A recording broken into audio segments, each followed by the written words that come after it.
Hello, good morning students. How are you? I hope all of you are fit and fine. जैसा कि बेटा हम thermal properties of matter का जो part 2 है हीट से रिलेटेड, कि हम किसी भी बॉडी को कितना हीट ट्रांसफर करना चाहिए कि या तो उसका टेम्परेचर राइज हो जाए या स्टेट जाए। अभी तक हमने ये देखा कि कोई भी हमारे पास सब्सटेंस है, कोई भी सब्सटेंस है, अगर हम उसको हीट प्रोवाइड कर रहे हैं, हीट दे रहे हैं, तो दो फिनोमिना हो सकते हैं। या तो टेम्परेचर में राइज हो जाएगा, टेम्परेचर इंक्रीज हो जाएगा, या स्टेट चेंज हो जाएगी, सॉलिड से लिक्विड, लिक्विड से गैस, इस टाइप में, लिक्विड से वेपर्स, ऐसे। ठीक है, तो हमें आज यही स्टडी करना है। ये हम लास्ट लेक्चर में अपलोड कर चुके हैं, डिस्कस कर चुके हैं कि कोई भी सिस्टम है, कोई भी सब्सटेंस है, उसको हम कितना अमाउंट ऑफ हीट दें कि हमें कितना टेम्परेचर राइज हो जाए, वो सब हम डिस्कशन कर चुके हैं।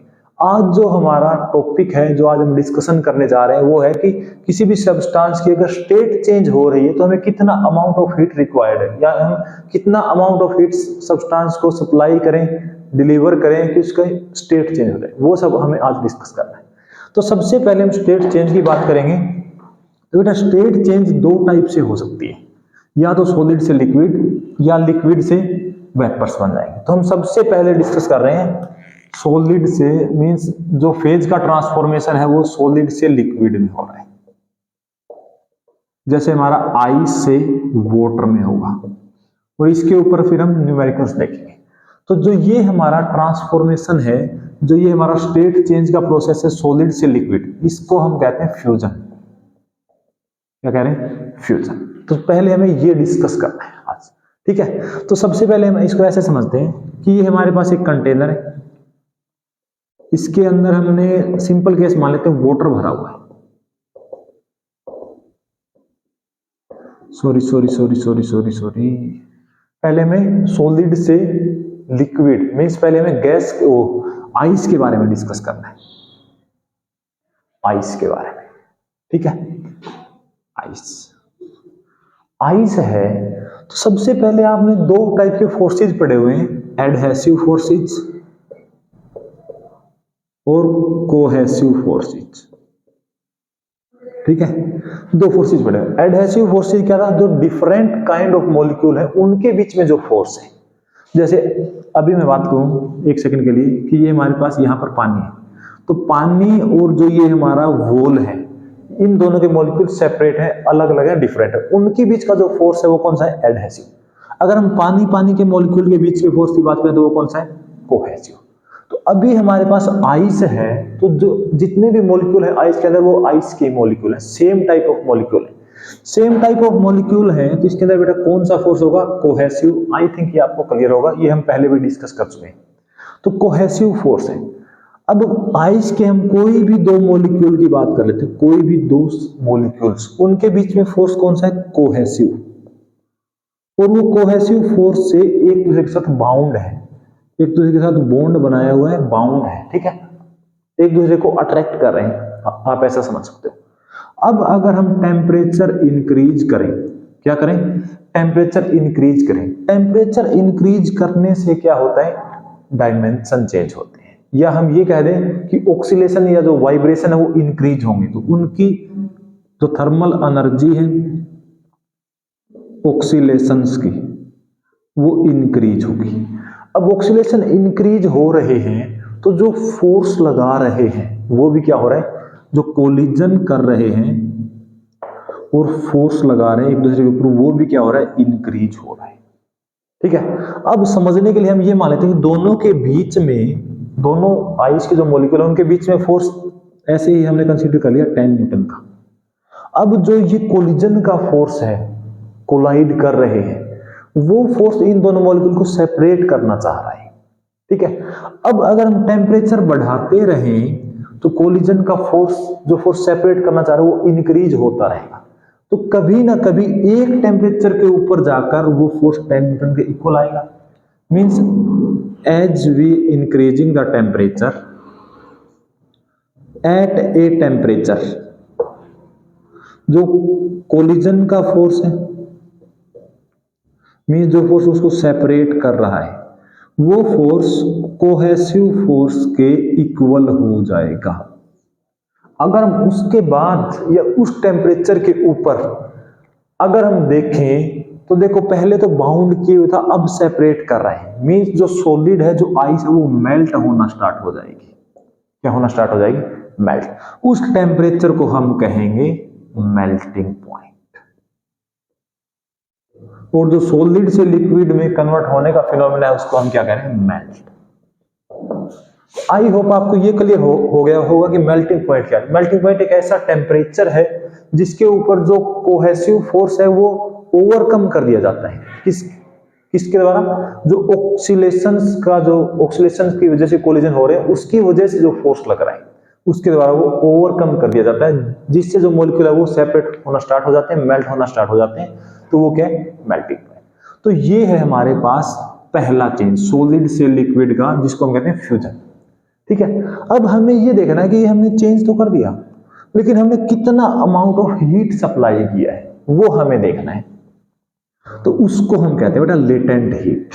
अभी तक हमने डिस्कस किया कि मेल्टिंग पॉइंट है वो, जो मेल्टिंग का फिनोमेना वो कैसे होता है। अब हम डिस्कस करेंगे कि जो हीट यूज हो रही है उसको हम कह रहे हैं लेटेंट हीट। तो आप ध्यान रखोगे स्पेसिफिक हीट क्या था? 1 डिग्री सेल्सियस टेम्परेचर राइज करना है किसी भी सब्सटेंस का, 1 किलोग्राम सब्सटेंस का, तो कितना हमें हीट प्रोवाइड करना पड़ रहा है, कितना हीट सप्लाई करना पड़ रहा है, कितना अमाउंट ऑफ हीट रिक्वायर्ड है, वो क्या था? Specific heat. लेकिन लेटेंट हीट क्या है? 1 किलोग्राम सब्सटेंस है, मैं यहां पे एक वर्ड और लिख देता हूं, लेटेंट हीट ऑफ फ्यूजन। अगर हम सिर्फ लेटेंट हीट की बात करें तो 1 किलोग्राम सब्सटेंस की स्टेट चेंज करने के लिए कितना हमें अमाउंट ऑफ हीट रिक्वायर्ड है। अगर हम लेटेंट हीट ऑफ फ्यूजन की बात करें या मेल्टिंग की बात करें तो 1 किलोग्राम सब्सटेंस को सॉलिड से लिक्विड में हमें स्टेट चेंज कर रही है, तो कितना अमाउंट ऑफ हीट रिक्वायर्ड है उसको हम क्या कहते हैं? Latent heat. तो लेटेंट हीट हम स्पेसिफिक हीट के जैसा ही कंसीडर कर सकते हैं, लेकिन स्पेसिफिक हीट क्या करता है? 1 किलोग्राम सब्सटेंस का टेम्परेचर 1 डिग्री सेल्सियस राइज करता है, ये 1 किलोग्राम सब्सटेंस की स्टेट चेंज करता है। तो लेटेंट हीट और स्पेसिफिक हीट में शायद आप डिफरेंस है वो समझ पा रहे हैं। ठीक है, तो ये आपको ध्यान रखना है। अगर हम कहें कि m किलोग्राम का सब्सटेंस है उसकी हमें स्टेट चेंज करनी है, तो देखो 1 किलोग्राम की स्टेट चेंज करने के लिए हमें लेटेंट हीट ऑफ फ्यूजन, इसको हम LF से डिनोट कर देते हैं। तो m किलोग्राम है तो क्या आएगा? MLF मींस डेल्टा Q क्या आएगा? MLF, इतना अमाउंट ऑफ हीट रिक्वायर्ड है। अब आप यहां से लेटेंट हीट ऑफ फ्यूजन के डायमेंशन भी निकाल सकते हैं। लेटेंट हीट ऑफ फ्यूजन देखोगे तो क्या आएगा? डेल्टा Q बाई में m मींस क्या हो जाएगा? जूल पर किलोग्राम, जूल किलोग्राम इनवर्स। अगर हम बात करेंगे सीजीएस में तो क्या हो जाएगा? कैलोरी ग्राम इनवर्स। तो अब जो सबसे इंपॉर्टेंट है न्यूमेरिकल के लिए वो आपको ध्यान रखना है, L ऑफ आइस। मींस जब आइस की स्टेट चेंज होगी, आइस किस में कन्वर्ट होगा? वाटर में, तो कितना अमाउंट ऑफ हीट रिक्वायर्ड है? वो है 80 कैलोरी पर ग्राम। 1 ग्राम सब्सटेंस जब चेंज होगा आइस से वाटर के अंदर तो कितना अमाउंट ऑफ हीट रिक्वायर्ड है? 80 कैलोरी। और बेटा हम ग्राम में इसलिए लिख रहे हैं, लास्ट में भी हमने जो स्पेसिफिक हीट का था वो ग्राम में ही डिफाइन किया, क्योंकि न्यूमेरिकल में हमारे पास ऐसे आएगा 10 ग्राम, 5 ग्राम आइस है, 10 ग्राम वाटर में मिला दिया। तो जो हम न्यूमेरिकल वैल्यूज है वो कैलोरी पर ग्राम पर फोकस करें ताकि हमारा न्यूमेरिकल आसान हो जाए। आप इसको जूल पर किलोग्राम में भी कन्वर्ट कर सकते हैं। ठीक है, तो ये था हमारा सॉलिड से लिक्विड में स्टेट चेंज होगी, जिस प्रोसेस को हम कह रहे हैं मेल्टिंग या कह रहे हैं फ्यूजन। तो उसके अंदर हमें कितना अमाउंट ऑफ हीट रिक्वायर्ड है, इसको आप यहाँ पे नोट कर सकते हैं। डेल्टा Q क्या आएगा? MLF। ठीक है, अब हम नेक्स्ट स्टेट चेंज की बात कर रहे हैं। जैसे ऐसे समझो आइस है हमारे पास 0 डिग्री सेल्सियस पर, माइक इज वर्किंग। ठीक है, आइस 0 डिग्री सेल्सियस पर है तो पहले ये कन्वर्ट होगा वाटर 0 डिग्री सेल्सियस पर, कुछ अमाउंट ऑफ हीट रिक्वायर्ड है, वो क्या आ गया? Latent heat of fusion. अब अगर हम और इसको हीट देंगे तो इसका टेम्परेचर राइज होगा, और टेम्परेचर राइज कहां तक हो सकता है? 100 डिग्री सेल्सियस तक। तो यहाँ पे हमें स्पेसिफिक हीट वाला फॉर्मूला अप्लाई करना है, क्योंकि यहाँ पर हम टेम्परेचर इंक्रीज कर रहे हैं। इसके बाद ये वापिस नहीं, वाटर से वेपर्स में कन्वर्ट होगा। तो यहां फिर से क्या हो रही है, स्टेट चेंज। तो यहां फिर से लेटेंट हीट का जिक्र करना होगा। तो अब हम ये वाले स्टेज डिस्कस करने जा रहे हैं कि स्टेट चेंज अब कहां है, लिक्विड से वेपर्स में, जिस प्रोसेस को हम कह रहे हैं वेपराइजेशन। तो देखो नेक्स्ट पार्ट करते हैं। और बेटा इसके ऊपर न्यूमेरिकल हर बार आता है और न्यूमेरिकल बहुत आसान है। आपको बस फोकस करना है फॉर्मूलाज के ऊपर और न्यूमेरिकल्स ट्राई करने। सॉलिड से लिक्विड का स्टेट चेंज हमने देख लिया। अब हम स्टेट चेंज देखना चाह रहे हैं लिक्विड से वेपर का। लिक्विड से वेपर्स प्रोसेस को हम क्या कहते हैं, वेपोराइजेशन।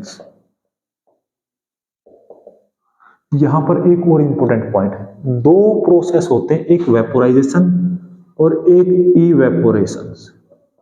और बहुत सारे बच्चों को यही लगता है कि ये दोनों सेम है, क्योंकि हम जो डेली लाइफ में यूज करते हैं इन वर्ड्स को सेम वे में ही बोल देते हैं। कभी हम कह देते हैं कि वेपोराइजेशन, कभी हम कह देते हैं कि इवेपोरेशन, लेकिन रियलिटी में इनके बीच में एक माइनर सा, एक बहुत ही डीप लेवल पे जाके एक डिफरेंस है, वो हम डिस्कस करेंगे।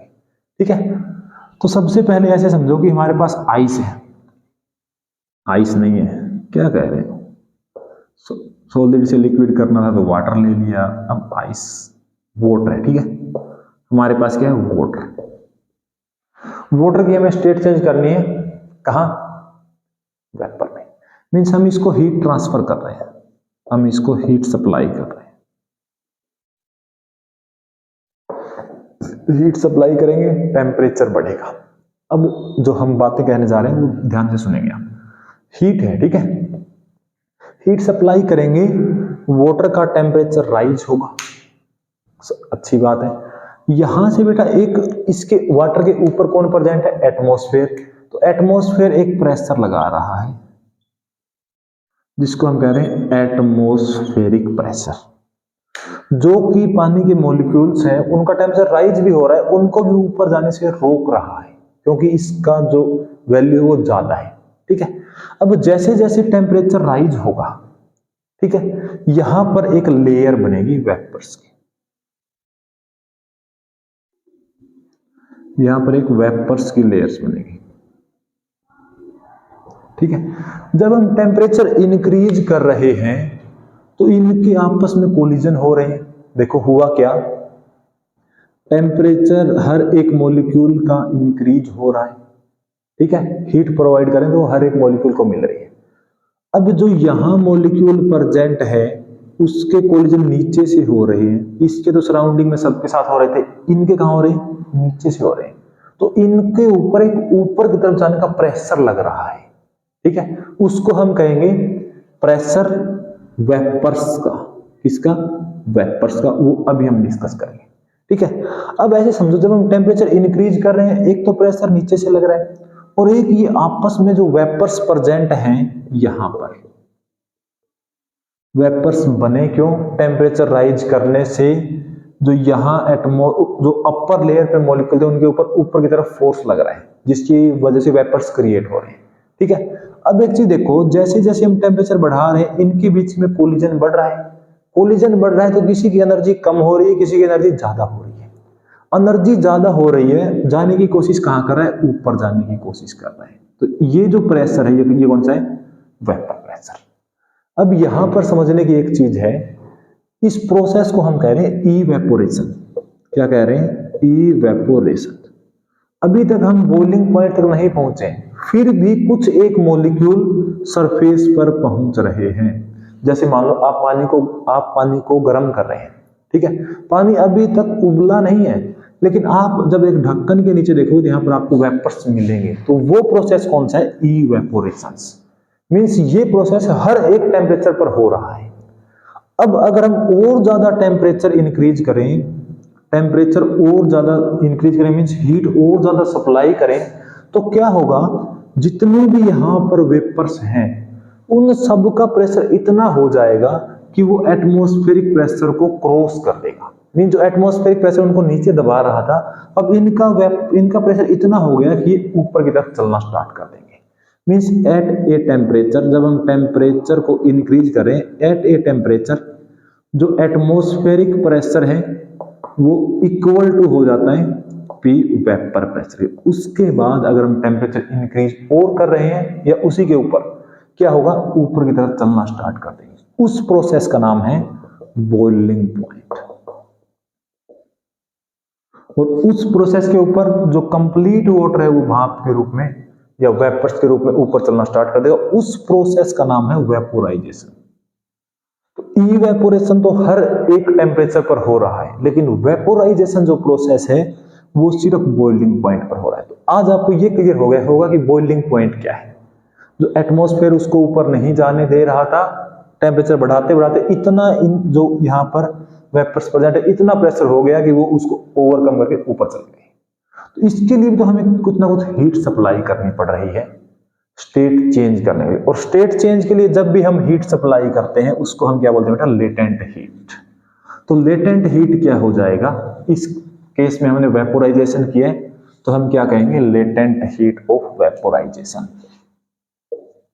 लेटेंट हीट ऑफ वेपोराइजेशन कैसे लिखेंगे, LV से। अब लेटेंट हीट ऑफ वेपोराइजेशन है क्या, 1 किलोग्राम सब्सटेंस है कोई भी, उसकी हमें स्टेट चेंज करनी है, लिक्विड से वेपर्स में कन्वर्ट करना है। तो कितना अमाउंट ऑफ हीट उसको सप्लाई करना पड़ रहा है, कितना अमाउंट ऑफ हीट रिक्वायर्ड है स्टेट चेंज करने के लिए, लिक्विड से वेपर में कन्वर्ट करने के लिए, उसका नाम है लेटेंट हीट ऑफ वेपोराइजेशन। अगर हमारे पास m किलोग्राम सब्सटेंस है तो हमें कितना हीट रिक्वायर्ड है, LV into m, latent heat of vaporisation. Numerical point of view से लेटेंट हीट, अब हम किसकी डिस्कस कर रहे हैं, वाटर से वेपर बनाने, तो लेटेंट हीट ऑफ वाटर वो बेटा 540 कैलोरी पर ग्राम। तो ये दोनों न्यूमेरिकल में एक बहुत इंपॉर्टेंट रोल प्ले करने वाले हैं।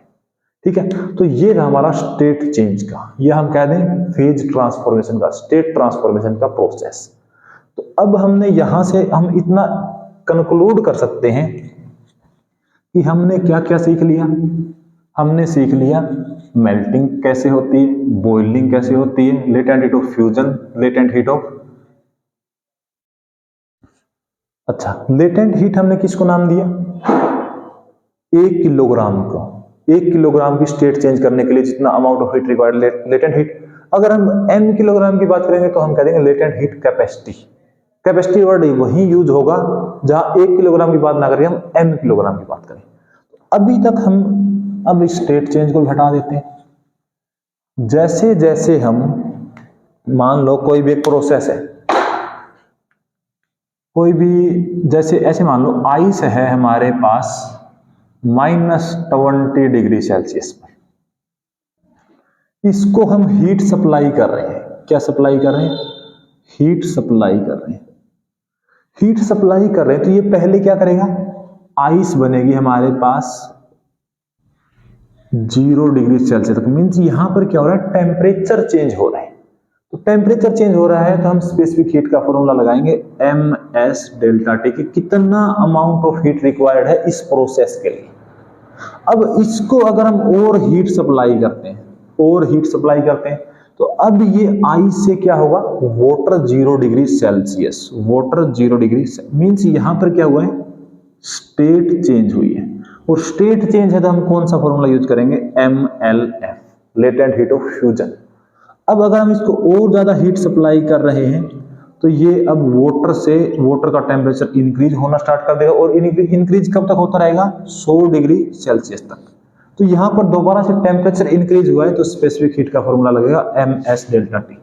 यहां पर हम स्पेसिफिक हीट आइस की यूज करेंगे, यहां पर हम स्पेसिफिक हीट वाटर की यूज करेंगे। अब अगर हम इसकी फिर से और ज्यादा इसको अगर हम हीट सप्लाई करते हैं तो ये क्या बन जाएगा, वेपर्स में कन्वर्ट होने लग जाएगा। और उसमें कितना हीट, ML। तो ये प्रोसेस आपको ध्यान रखना है। इसी के ऊपर आपकी बुक्स में एक ग्राफ भी है। ये ग्राफ ऐसे है कि यहां टेम्परेचर है और यहां पर हमारे पास क्या है, टाइम।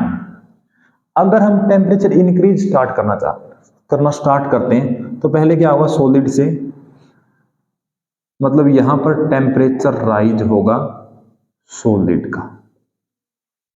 ठीक है, टेम्परेचर राइज होने के बाद एक टेम्परेचर ऐसा आएगा जिसके ऊपर स्टेट चेंज हो जाएगी। यहां क्या हो गया, सॉलिड से लिक्विड। मतलब जिस टाइम पर स्टेट चेंज हो रही है उसमें टेम्परेचर चेंज नहीं हो रहा, तो स्पेसिफिक हीट इनफाइनाइट आएगी। ठीक है, ये चीज ध्यान रखना। तो ये टेम्परेचर कौन सा है, एम, टेम्परेचर मेल्टिंग पॉइंट। इसके बाद और ज्यादा टेम्परेचर इंक्रीज कर रहे हैं तो क्या होगा, फिर से टेम्परेचर बढ़ेगा, किसका, लिक्विड का। इसका टेम्परेचर बढ़ेगा लिक्विड का। फिर से क्या हो जाएगी, स्टेट चेंज, वेपर्स। इस टेम्परेचर को हम बॉइलिंग पॉइंट कह देंगे। और ज्यादा टेम्परेचर बढ़ाएं तो फिर गैस का टेम्परेचर फिर से बढ़ना स्टार्ट हो जाएगा। तो ये ग्राफ देखकर कंफ्यूज नहीं होना है कि ये क्या है, सिंपल है बहुत। ठीक है, तो ये था हमारा आज का लेक्चर। अच्छा, कुछ न्यूमेरिकल और डिस्कस कर लेते हैं। जैसे इसी प्रोसेस की बात कर लेते हैं। बाकी न्यूमेरिकल के लिए एक अलग से लेक्चर अपलोड करेंगे और उसमें हम ये देखेंगे कि जो नीट जे लेवल पर है किस टाइप के क्वेश्चन पूछे गए हैं। ठीक है, इसी को डिस्कस कर लेते हैं। जैसे हम ये कह दें कि 10 ग्राम आइस है, इसको हमें वेपर्स में कन्वर्ट करना है, तो कितना अमाउंट ऑफ हीट रिक्वायर्ड है। एक क्वेश्चन में आपके सारे क्वेश्चन हो जाएंगे जो आपके बुक्स में। तो सबसे पहले आइस, माइक चेक कर लेते हैं। ओके, आइस है आइस है -20 डिग्री सेल्सियस पे। सबसे पहले ऐसे देखो कि आइस -20 डिग्री सेल्सियस पे, तो ये पहले इसका क्या बनेगा, पहले इसका टेम्परेचर 0 पर आएगा। आइस का टेम्परेचर 0 पर आया है कितना, आइस एम 10 ग्राम। एस स्पेसिफिक हीट आइस की कितनी होती है, कल पड़ा 0.5 कैलोरी। डेल्टा टी टेम्परेचर 20 से 0 मीन्स 20 का चेंज है, तो 5 और 20 100। तो 100 कैलोरी हीट चाहिए इस प्रोसेस को करने के लिए। अभी तक हमने सिर्फ ये प्रोसेस की है। कितना हीट चाहिए, 100 कैलोरी। अब इसके बाद हमें आइस से वाटर बनाना है। तो यहां पे क्या, स्टेट चेंज है, तो फॉर्मूला कौन सा, MLF। स्टेट चेंज जब भी होगी हम लेटेंट हीट की तरफ चलेंगे। तो M कितना है, 10 ग्राम। 1 किलोग्राम आइस की स्टेट चेंज करनी है, सॉरी 1 ग्राम की, तो कितना हीट रिक्वायर्ड है, 80 कैलोरी। 80 कैलोरी, तो यहां पर कितना आ गया, 800 कैलोरी। 800 कैलोरी में जाके हमें क्या मिलेगा, वाटर मिलेगा 0 डिग्री सेल्सियस पे। 10 ग्राम है तो यहां भी हम 10 ग्राम, क्योंकि जो मास है वो चेंज नहीं हो रहा। अब और आगे चलें, अब वाटर से टेम्परेचर राइज करना है, तो M वाटर का कितना है, 10। S वाटर का स्पेसिफिक हीट 1 होती है। डेल्टा T 1 बेटा मैंने लिया है कैलोरी में, वैसे क्या होती है वो हमने कल डिस्कस किया था। टेम्परेचर 100, तो कितना, 1000 कैलोरी। फिर से स्टेट चेंज M 10 ग्राम, स्टेट चेंज के लिए 540, तो 100। तो इतना इन सबको ऐड कर दो, इतना अमाउंट ऑफ हीट रिक्वायर्ड है 10 ग्राम आइस -20 डिग्री सेल्सियस से वेपर तक जाने के लिए इस प्रोसेस में। ठीक है, बाकी एक और जिसमें आप कंफ्यूज हो गए, इसी में करते हैं। -20 डिग्री सेल्सियस आइस 10 ग्राम, 800 1000। आपने इसको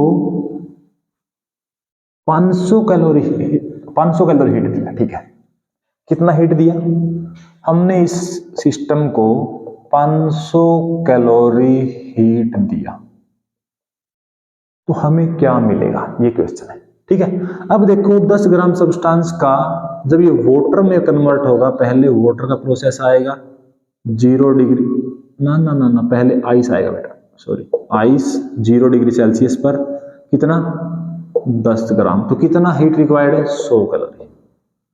तो 100 कैलोरी यहां यूज हो गया, तो हमारे पास कितना अमाउंट बच गया, दूसरे मार्कर से लिख देता हूं, 500 में से 400 कैलोरी हमारे पास अभी तक बचा हुआ है।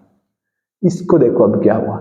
अब हमें ये पता है आइस से वाटर 0 डिग्री सेल्सियस पर अगर 10 ग्राम को कन्वर्ट करना है, तो 10 इंटू में 80, 800 कैलोरी चाहिए हमें।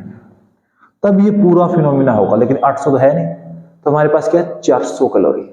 अब देखो 800 कैलोरी है तो कितने ग्राम, 1 ग्राम पानी बनेगा। अगर हमारे पास 1 है तो 1/800, और हमारे पास है कितना कैलोरी 400, तो क्या आएगा, उल्टा कर दिया क्या, हाँ 800 कैलोरी है तो 10 ग्राम पानी बनेगा, सॉरी 1 ग्राम के लिए कितना था हमारे पास 80, 10 ग्राम के लिए 800, तो ये काट दो भाई, 5 आ गया, मीन्स हमें 5 ग्राम ही वाटर मिलेगा। 5 ग्राम वाटर 0 डिग्री सेल्सियस पर, और 5 ग्राम आइस बच गई, 5 ग्राम आइस 0 डिग्री सेल्सियस पर, तो हमें मिक्सचर मिलेगा, पानी भी मिलेगा और पानी में बर्फ भी तैरती हुई मिलेगी। 5 ग्राम पानी मिलेगा, 5 ग्राम बर्फ मिलेगी। तो और ज्यादा जो इसके ऊपर और ज्यादा क्वेश्चन हैं वो हम नेक्स्ट लेक्चर में डिस्कस करेंगे, नीट और जेईई लेवल्स के, ठीक है। तो बेटा आपको ये करना है, इन दो ये जो हमने आज लेक्चर है और एक कल था, ये दोनों लेक्चर जो थर्मल प्रॉपर्टीज ऑफ मैटर है उसका सेकंड पार्ट में, ठीक है। नेक्स्ट जो पार्ट है वो हम आगे डिस्कस करेंगे। आपको इन्हीं दो ऊपर एक बार फोकस करना है, ताकि जब हम नेक्स्ट लेक्चर लेकर आए तो हम जो न्यूमेरिकल लिखे आप उसको साथ साथ हमसे पहले सोल्व कर लो, ठीक है। Okay, thank you so much, have a nice day, keep sharing, keep smiling बेटा, थैंक यू सो मच।